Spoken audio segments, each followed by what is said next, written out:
We're expecting a panel discussion, but I think because of the time, and we have a live discussion at 2 with NTV, so we'll try and rush. But karibu sana. Thank you so much. Thank you. Good morning, members, colleagues. My name is Mohammed Ahmed. I'm the Managing Director of Dakau Transport, but we are a regional fuel transporter. But for today, I'm here as my capacity as the Secretary General of the East Africa Petroleum Transporters Association, which is an umbrella body for all of the transporters in this view from the bottom. A lot of speakers have stood here and have talked about how critical we are to the economy, but we are also the most ailed. And why this conference is important is to highlight that we are the bottom. We have a new administration, and they love talking about the hustler narrative. And I can tell you for sure, everyone seated here is a hustler. I want to start the discussion around our subsector.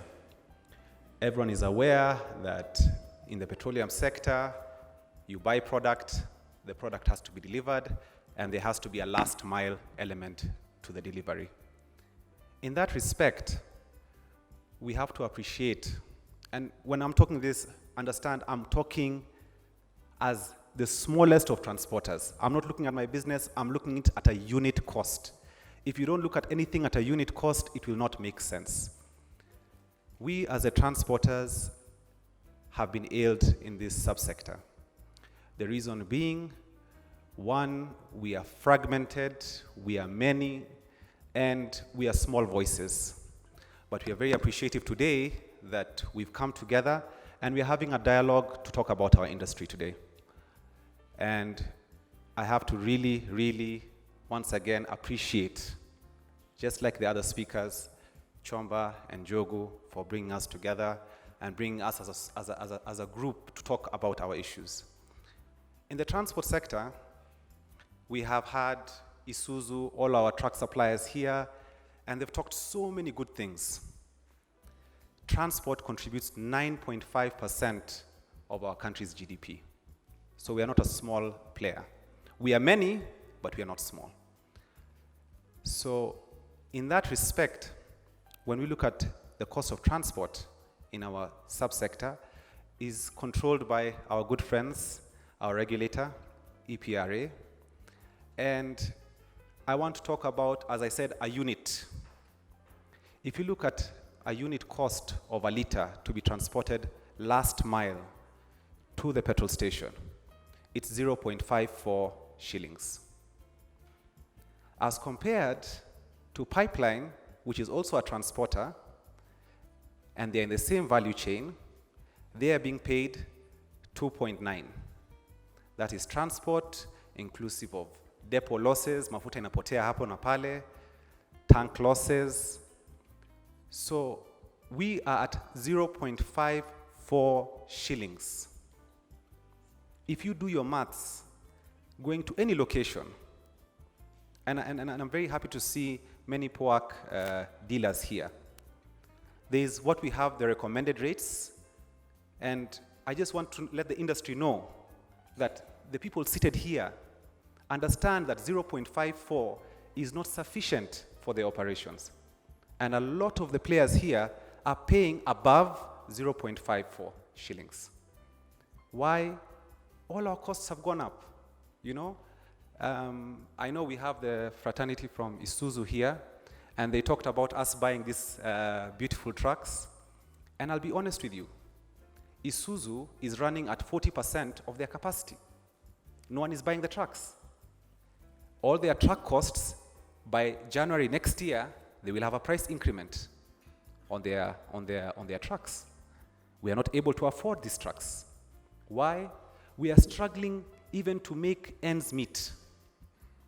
If I take a delivery, and many of us dealers are operating both in, we have our brother from Eldoret, I know we have people from Central, and I just want to take an example.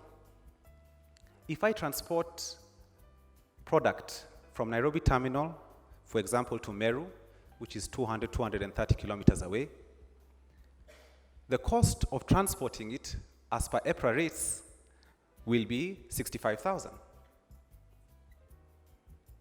The diesel cost, I'm not talking about the beautiful loan repayment that we have to pay for buying this beautiful brand new Isuzu truck. The diesel cost alone to transport to Meru is 36,000 shillings. That's over 50% of our cost. 50% of our cost is just one item, fuel. We have not factored in loan repayments, allowances. Me, I'm an investor. I need a return on investment. Just like any other Kenyan, we are all in the business to do a return on investment, but the business is not making sense. So what's happening? Isuzu is at 40% utilization because no one is buying trucks. The industry is ailing, the industry is dying. To make the situation more compounded, everything else has gone up. Inflation has gone up. Cost of living has gone up. All of these, as an entrepreneur, we have to take into consideration. In East Africa, we have, in our body of transport, we have 4,000 trucks running. We employ 10,000 people directly. Indirectly, you do a multiplier of 5.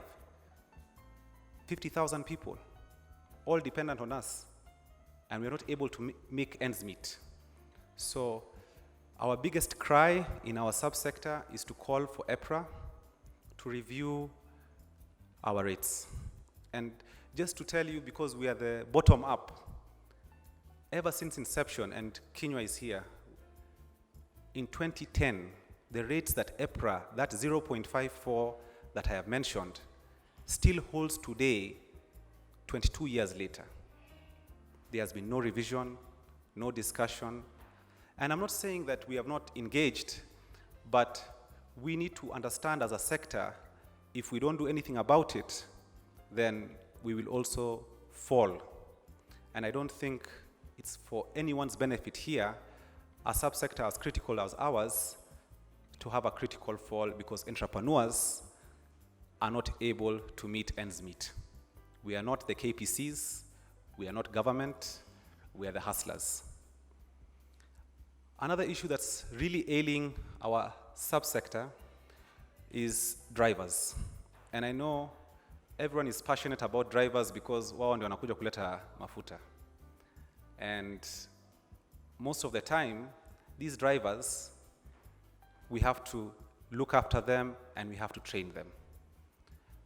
We are facing a potential shortage in the coming years for good, honest drivers.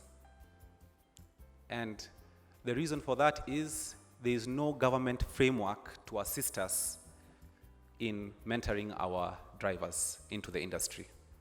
Why am I saying this? If you look at all the drivers who are in our subsector, walianza tanboy, kama mzee wangu. I know a few of us know. They grow up the ladder. You come from a tanboy, you become a driver. You come from a driver, you do containers. Then you come to the premium, which is now fuel transportation. But why are we as an industry, and that's why we're all here today to discuss, why are we not talking about how we are going to get our men and women to work? I have jobs, but as a private sector, we are coming together and doing very meaningful programs. I just want to share one program that we partnered with. One of the partners actually is Isuzu and their training school. We partnered with them to bring a program called Women on Wheels, and that is trying to bring diversity to our workplace. You know, Kevin was here and he said he had a lady in the sector. I want to have more ladies. You know, we have to have diversity. We can't have 50% of our population not being on the table. So the driver issue is compounded by the fact that we need a strong public-private partnership to build capacity, to build schools. We as IAPTA, we are ready to partner with government to ensure that we create jobs for Kenyans. And more importantly, we give a framework for good, honest people to find work. The third issue, I'm just trying to be as brief as possible. We have many things that ail us, but I'm just trying to pick and highlight the most important ones. The third issue that's really ailing us is government weighbridge control. Magari mingi zinapakiliwa mafuta. They go all across the 47 counties of Kenya. And we are dogged with many issues on the road. One of the biggest issues are our way bridges. Why do I say this? If you look at a petroleum tanker, because of the design and import, because we buy from local manufacturers and import manufactured trailers, they are all compliant to gross vehicle weight. I'll be honest with you, there's no truck that can load 100,000 liters. The most that truck can load, if it has an aluminum body, is 42,000 liters. If that is the case, why is the case then that we are compliant on total gross weight, but we have something called the East Africa Load Control Act that states that as much as you are well on gross, you also have to be factored in on an axle basis. Sorry, I might understand that this is some jargon or technicality, but I want to highlight a very important point. We are transporting a live load. A live load means it's moving. When a truck goes on the weighbridge, because of the movement of the liquid, you'll find that some axles have more product than other axles. The law states you first pay a fine, and the second thing the law states is that you must redistribute or remove the extra load cargo. If that's the case, if you are stuck at a weighbridge, let's say in Mlolongo or Webuye, does that weighbridge have the capacity to offload petroleum products? No. Where does that leave Kenyans? I don't want to say the word, but you can understand what conversation happens next. So we need government to come in and assist us as a sector to help us. We have many problems. We want this economy to grow. I want Isuzu we buy trucks to get to 100% of their capacity, which they are not there.